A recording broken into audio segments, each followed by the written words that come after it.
লালমনিরহাট সদর উপজেলার ফুলগাছ সরকারি প্রাথমিক বিদ্যালয়ের শিক্ষার্থীদের মাসিক উপবৃত্তির টাকা আত্মসাতের অভিযোগ উঠেছে প্রধান শিক্ষকের বিরুদ্ধে। অভিনব উপায়ে 50 জনেরও বেশি শিক্ষার্থীর অভিভাবকের পরিচয় ঠিক রেখে নিজের এবং নিকট আত্মীয়ের মোবাইল নম্বর অন্তর্ভুক্ত করেন টাকা আত্মসাতের জন্য। এই ঘটনায় তদন্ত কমিটি গঠন করা হয়েছে। লালমনিরহাট থেকে তন্ময় আহমেদ নয়নের রিপোর্ট জানাচ্ছেন লামিয়া তানজিন মাহমুদ। প্রাথমিক শিক্ষা অধিদপ্তরের পেরোল প্রতিবেদনের তথ্য অনুযায়ী 2023-24 অর্থ বছরে ফুলগাছ সরকারি প্রাথমিক বিদ্যালয়ের 269 জন শিক্ষার্থীর 6 মাসের উপবৃত্তির টাকার পরিমাণ 2,32,950 টাকা, যা আত্মসাতের অভিযোগ উঠেছে বিদ্যালয়টির প্রধান শিক্ষকের বিরুদ্ধে। কাগজ কলমে শিক্ষার্থীদের নাম থাকলেও তালিকায় থাকা মোবাইল নম্বরগুলো বিদ্যালয়ের প্রধান শিক্ষকের নিজের এবং নিকট আত্মীয়ের। ম্যামরা আমাকে বলছে যে ফটোকপি কাগজ নিয়ে যাইতে উপবৃত্তি দিবে।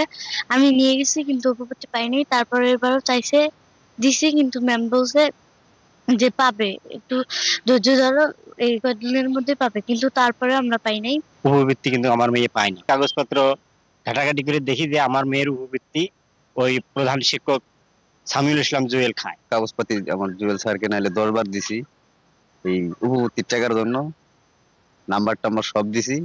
স্যার বলে যে পাবা তোমার দেয়, কিন্তু টাকা আর আসে না। 15-16টা সিম নাকি আমার নাতনিটার উপবর্তী টাকা আজ ঢোকে কাল ঢোকে সবাই পায়। আমার নাতনিটার কি অপরাধ করছে? নম্বর অনুযায়ী উপবৃত্তির টাকা যায় প্রধান শিক্ষকের ভাই, কন্যা সহ নিকট আত্মীয়ের নম্বরে। শুধু আত্মীয় স্বজনই নয়, তালিকায় আছে স্থানীয় পোল্ট্রি ও কাঁচামাল ব্যবসায়ীর নম্বরও।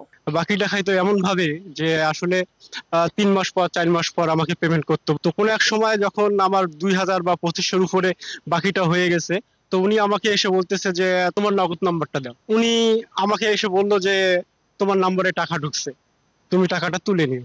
এই বিষয়ে ক্যামেরার সামনে কথা বলতে রাজি হননি অভিযুক্ত প্রধান শিক্ষক সামিউল ইসলাম জুয়েল।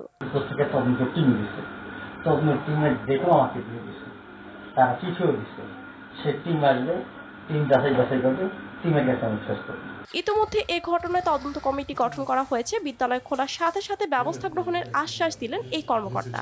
এপ্রিলের 12 তারিখ অথবা 13 তারিখ আমরা তদন্ত করবো। আমরা একটা তদন্ত টিমও গঠন করে ফেলছি। তদন্তের পর যদি আত্মসাতের ঘটনা ঘটে যায় তাহলে আমরা তার বিরুদ্ধে প্রয়োজনীয় ব্যবস্থা নিচ্ছি এবং তদন্ত অত্যন্ত জোরালো ভাবে দেখাবো। ফুলগাছ সরকারি প্রাথমিক বিদ্যালয়ের সকল শিক্ষার্থীরা উপবৃত্তির টাকা পাবে ও অভিযুক্ত শিক্ষকের বিরুদ্ধে যথাযথ ব্যবস্থা গ্রহণ করবে কর্তৃপক্ষ, এমনটাই প্রত্যাশা অভিভাবক ও এলাকাবাসীর। নানা ধরনের উৎসব মুসলমানদের আছে। লামিয়া তানজিন মাহমুদ, RTV।